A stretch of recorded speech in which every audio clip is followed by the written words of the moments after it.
or if you'd like me to slow down, speak more slowly, maybe just write to Dee in the chat and I'll try and make those changes so everybody can follow along and understand.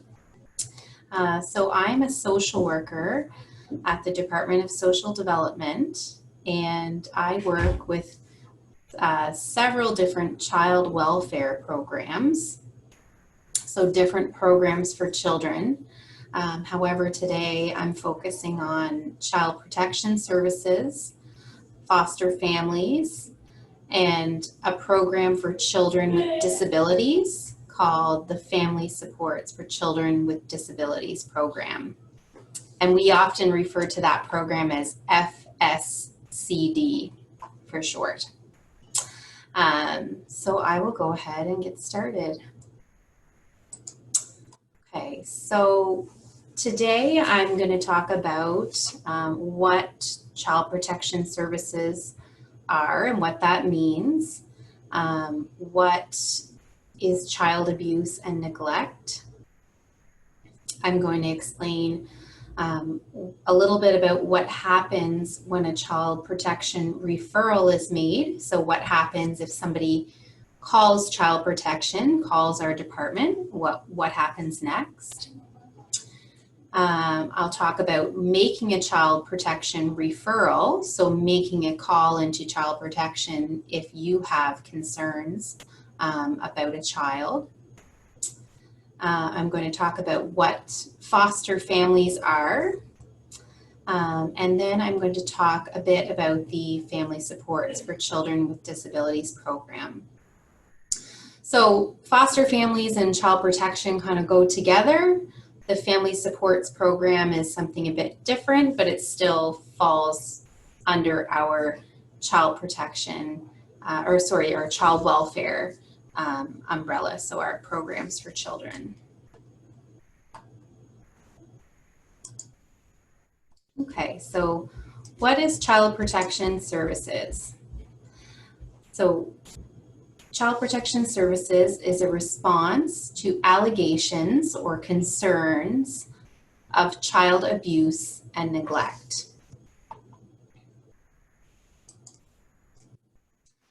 And our job as child protection social workers is to ensure or make sure that the child and other children will be protected from further harm. So if we discover that a child is being abused, it's our job to try and ensure that that doesn't happen further or that that doesn't happen again. So it's our job as child protection social workers to ensure or make sure that the victim, the child, receives the appropriate support. So if a child has experienced traumatic things in their lives, or has needs, things they need, needs that are unmet, it's our job to make sure that they receive the support and the things that they need.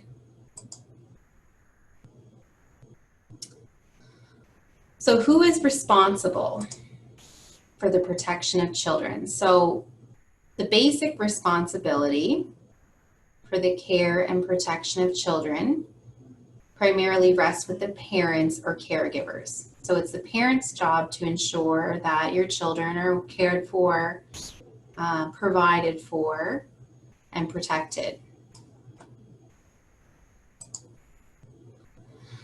So child protection would step in or get involved when parents fail or do not meet this responsibility. So social workers work under the mandate of the Department of Social Development and under the authority of the Family Services Act. So this is our legal act, our legislation that we work under. So social workers have to follow the Family Services Act, the rules and expectations set out under the Family Services Act. So there's very specific ways that we need to intervene in situations, and that's all laid out in the legislation. And that's the piece of legislation that allows us to carry out our work in child protection. So it gives us the authority to become involved in the lives of families if there are reported concerns.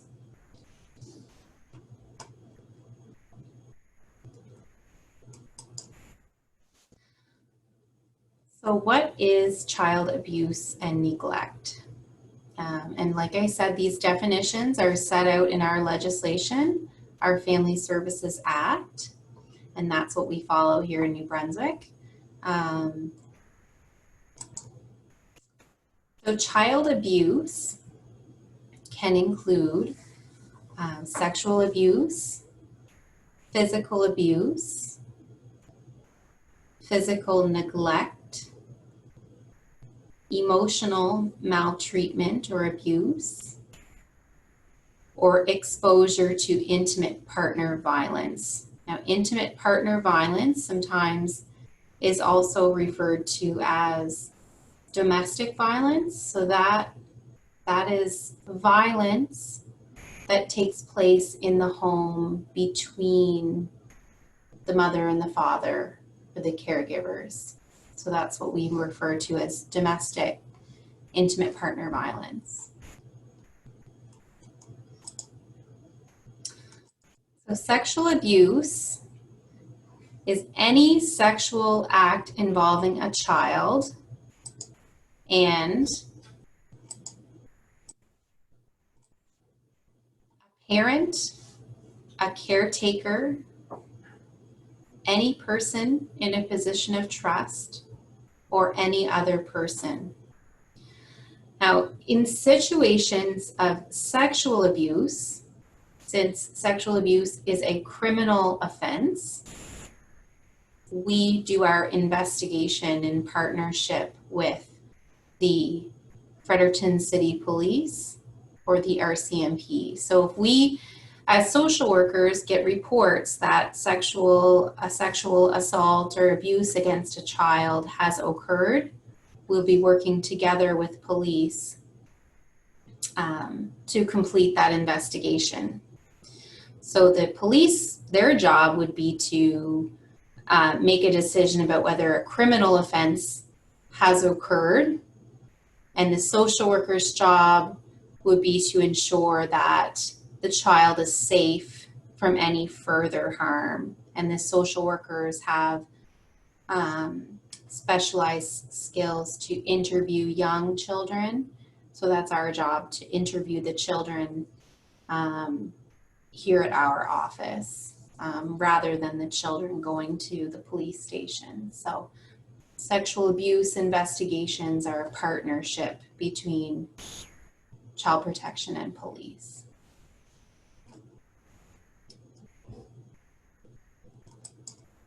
So physical abuse. So physical abuse at times is another situation where we would partner with police.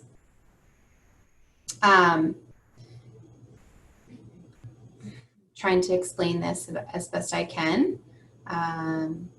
There are certain situations where we investigate physical abuse and police don't need to get involved, but in severe situations where a serious assault of a child has happened, police may also get involved in situations of physical abuse. So physical abuse is any action by an adult, parent, or caregiver that results or causes non-accidental physical injuries or harm.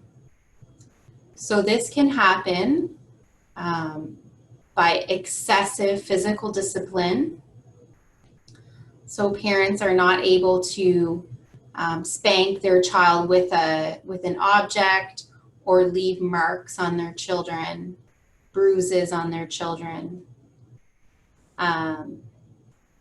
Physical abuse includes severe beatings, burns on the child, broken bones, or internal injuries. All of those things would be what we would consider physical abuse, physical harm to a child. Yeah, sorry, I missed one, but I've already discussed if you're disciplining your child, the child cannot have any bruises, marks, or welts on them. And we really discourage any type of physical discipline. But what we're talking, but what we're considering physical abuse is any excessive physical discipline that causes any type of injury or mark on your child. So physical neglect or neglect is referred to by the acts of omission. So that means care that is not being provided to the child. So the parent is not meeting the needs of the child. So neglect would be failure to provide basic needs such as shelter, food, clothing, healthcare needs, hygiene, and safety. So I'll go into the neglect a bit more. So children, I mean, we're not saying that parents have to have a fancy home to live in, but the child has to be provided with an appropriate living arrangement. It has to have, heat in the winter. Children need a comfortable place to sleep. They need to have adequate food to eat, clothing that's appropriate for the weather. So especially here in New Brunswick, children need to have their winter clothing to keep them warm in the winter. Parents are responsible for their health to ensure that they see a doctor or medical professional if needed. Parents are responsible to ensure that children are clean, bathed regularly, that their teeth are cared for. We see sometimes kids that have a lot of dental issues that aren't taken care of by a dental professional. And safety would include supervision.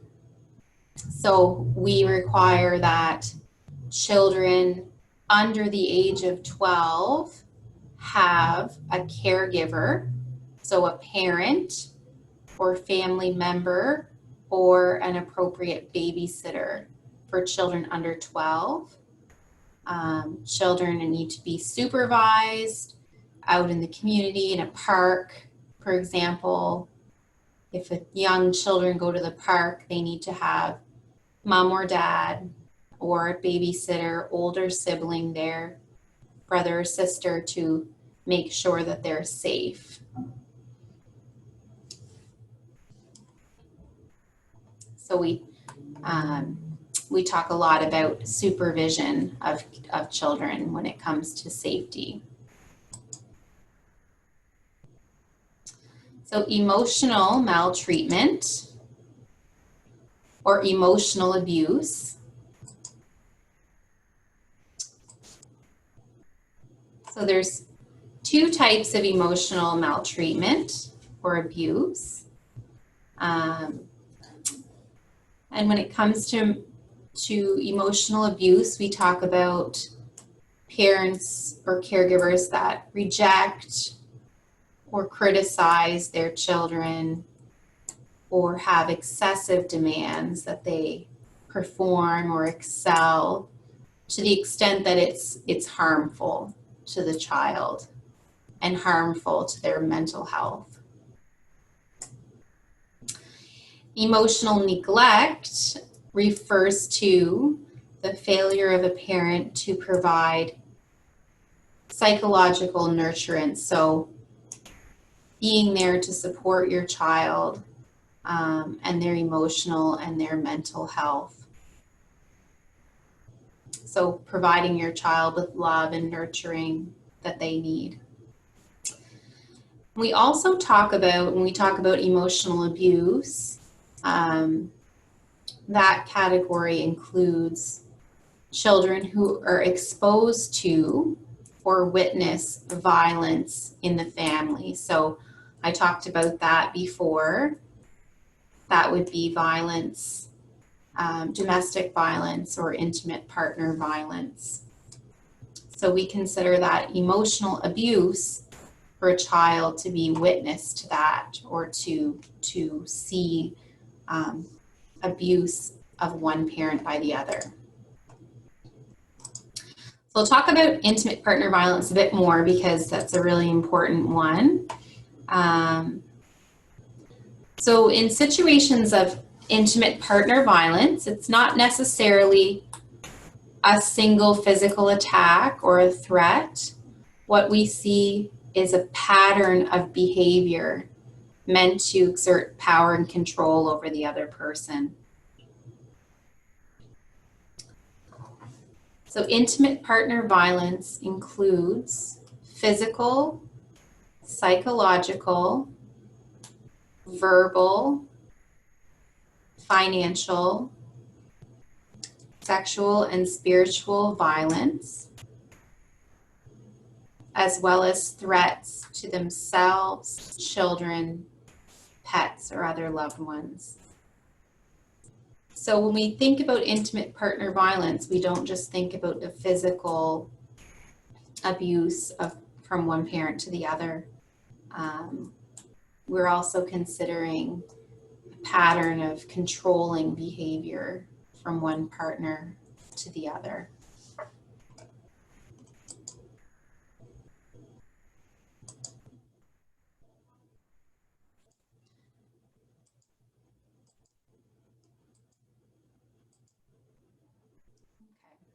So exposure to domestic violence or intimate partner violence refers to when a child is living in a situation where there's domestic violence. And this includes seeing the violence or hearing it, or even just being aware, knowing that it's happening, being worried about their mom, for example, their mother, if the father is abusing the mother. Even if it's not happening in front of the child,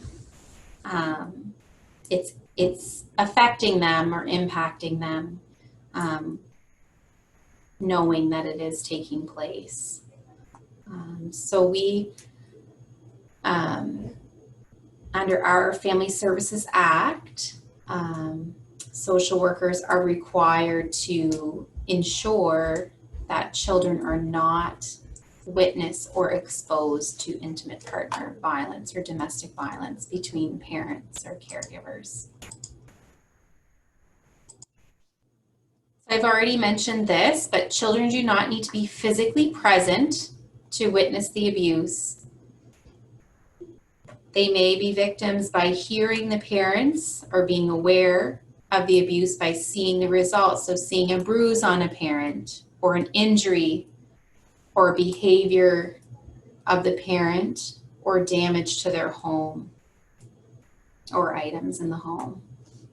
So all of these things are considered domestic intimate partner violence.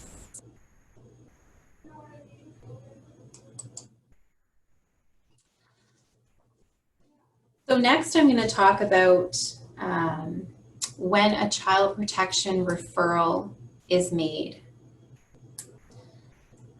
So what to expect if a social worker becomes involved in your family. So we get referrals or from anyone in the community, and referrals, the people who call our department or notify our department, can remain anonymous. We do not tell the family where our information came from, because we want to encourage people to call our department if they're concerned. So we can get a telephone call, people can come to our office to share information. Anyone can call teachers, community members, neighbors, police officers, anyone who has concern about a child's well-being can let us know. So sometimes when we receive information, we have the social worker who takes the information over the phone. We don't have enough information at that time to investigate or to become involved. So not every call to our department will be looked into or investigated. The information has to meet a certain threshold in order for us to activate an investigation or a social worker. So when we receive a referral, the situation can either be closed with no investigation, or the situation can be sent for investigation.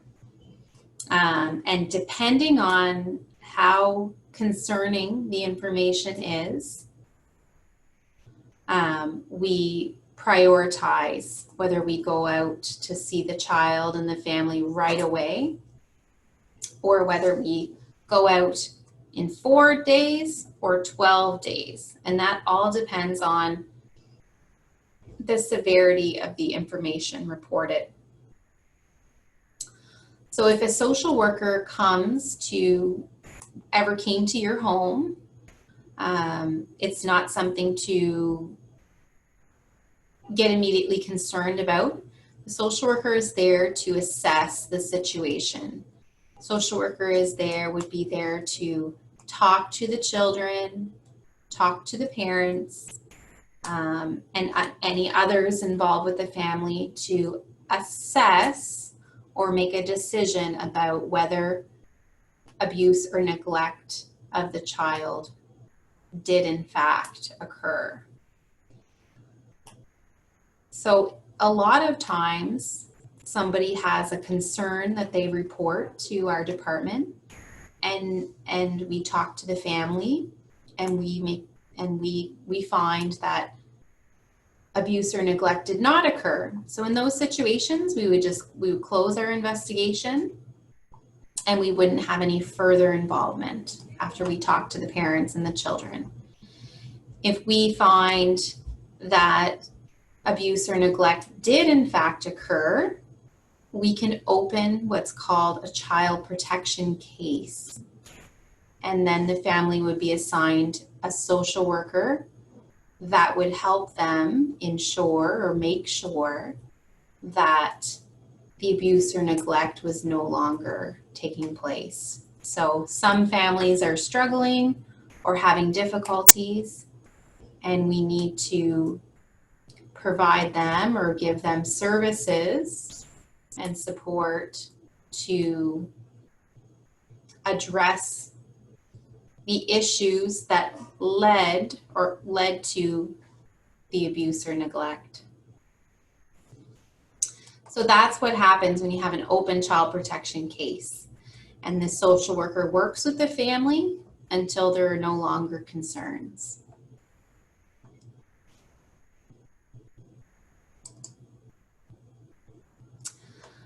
So I talked a bit about making a referral. So our Family Services Act, which is our legislation that we work from in New Brunswick, states that any person who has information causing them to suspect that a child has been abused or neglected shall inform the Department of Social Development without delay. So as a community member, it's everyone's responsibility. If you have a concern about a child and their safety, it's your responsibility to contact the Department of Social Development and report what your concerns are. And then it's the social worker's job from there to investigate and to look into the situation further.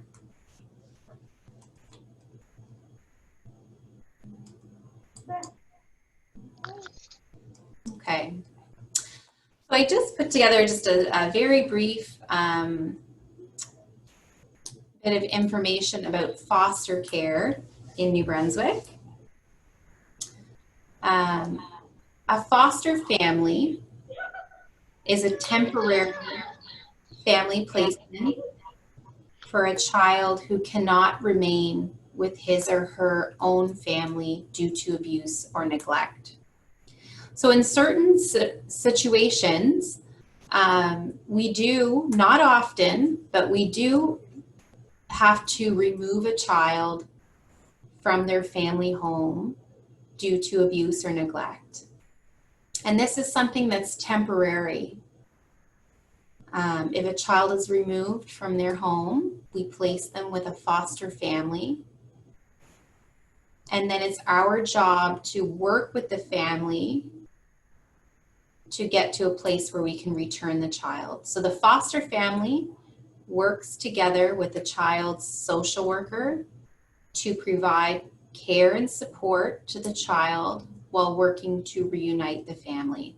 So if we find that there's things going on in the home that are causing the child to be unsafe, and we need to work with the parents before it would be safe for them to return the child to return home, the child temporarily can stay with a foster family. So social development is always looking for supportive families who are interested in fostering children to apply to become a foster family. So anyone who's interested in temporarily caring for children who can't be with their biological family can apply to be a foster family. And there's a screening criteria and an application process, but I encourage anyone who is interested to contact us for some more information. And I've talked to the MCAF community in the past about becoming foster parents because there's such a large community of different families that could provide culturally sensitive and culturally appropriate services to certain families. So it's nice to have foster parents who speak different languages. So if we have a child, for example, who's Arabic speaking, or a child who's Spanish speaking, or not speaking another language, we have a foster family that speaks that language. That would be a much easier transition for the child to stay somewhere in their own community. So we do encourage, when I do speak with folks from NCAF and families and parents, we encourage anyone who's interested to look into fostering further. Okay. So this is switching gears a little bit. Our family supports for children with disabilities is a child welfare program, but it's not under the mandate of child protection. This is a voluntary program that assists any family that's raising a child with disability. Because we recognize that there is some children have a great deal of needs, and families struggle to manage those when they have other children, when they have other responsibilities. So this program helps families make sure that they're able to meet the needs of their child with disabilities. So a disability, and there's a screening process or an application process. But in order to qualify, a family has to be raising a child who has a disability or a lifelong physical, sensory, cognitive, or neurological condition that impairs their ability to participate in daily living activities. So this isn't just a physical disability. There's children who have cognitive limitations. We work with a lot of children with autism under this program in our community.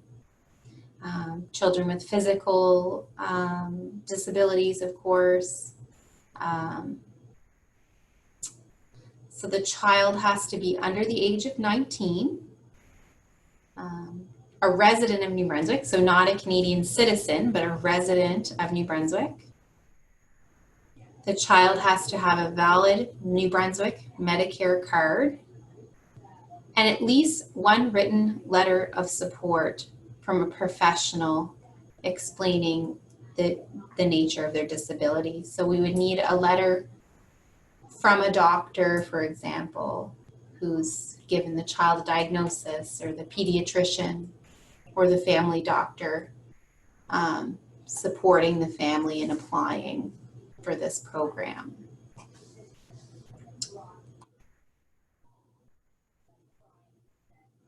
So the purpose of this program is to assess or talk to the family about what the unmet needs are, the things that the family's having trouble with, and to try and put services in place to fill in those gaps. So these are the types of things that we would be able to provide under this program. So if you're found eligible for the program, the social worker will work with the family to develop what we call a support plan. And the support plan can include social worker support services, relief care. So sometimes families have a child with high needs or a child who needs a caregiver at all times, constant supervision, special feedings, special medical needs, and parents can become very exhausted by needing to be there with that child all the time. So we recognize that, and one of the services we provide is relief care. So that would be a personal support worker or a human service counselor that would come and provide the parents with some respite or relief care so the parents can go attend to other things that they need to attend to, and the child will be cared for by another caregiver. So that's one thing. Child care services for children 12 to 18. So sometimes, typically or usually, our children go to, a daycare or an after-school program up until age 12, and then they're able to come home after school or spend time home alone for shorter periods of time and care for themselves. But with some of our children with disabilities, they're not able to do that, and traditional daycares or after-school programs don't take children that are 12 to 18. So if you have a child that needs that constant care, we can help with child care services for older children. We can fund therapeutic recreational programs. So some children with disabilities require some special recreational programs so they can be stimulated, have their physical and mental health needs met, but their needs are exceptional to be able to participate in recreation. So that's something that we can help with. Family counseling. We recognize that raising a child with a disability is very difficult and demanding, and that it can be helpful for families to have counseling services. We provide assistance to access medical services.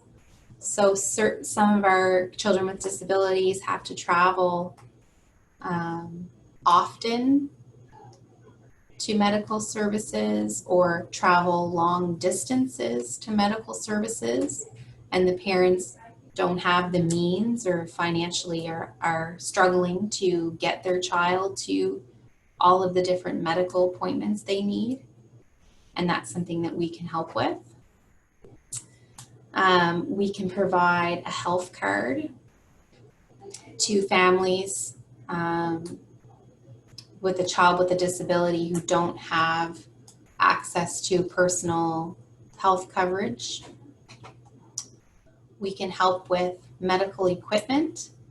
So if the child has a physical disability and they require certain equipment, braces, wheelchair, different things for sleeping or rehabilitation or certain things like that, we can help with helping families get access to the medical equipment, funding for the equipment. And also some children have special dietary foods, so things that are beyond, you know, what families would typically have to provide for their children's dietary needs. We can help with that as well.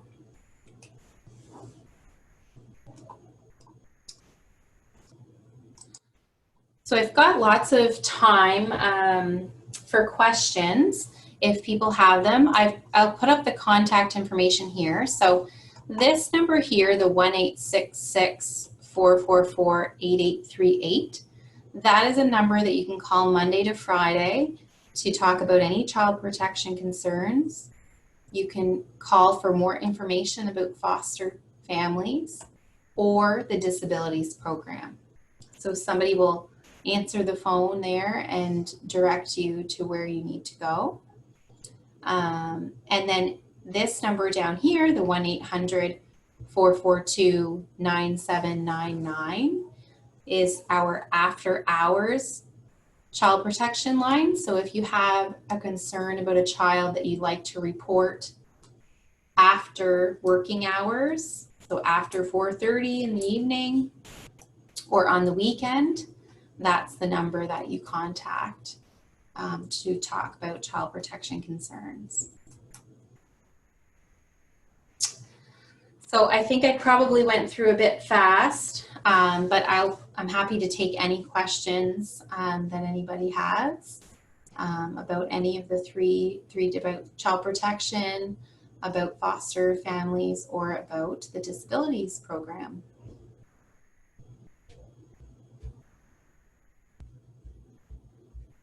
Thank you, Gabby. It's really helpful and informative session, and we all need to know about all this information actually. So thank you for giving us the time and this information. So please, if anyone has a question, unmute yourself and ask the question, or you want to write it in the chat box, I can read it for Gabby. And another thing too, Dee, that you could do is if anyone does have a question and wants to have you send that question to me, I'm happy to reply that way as well.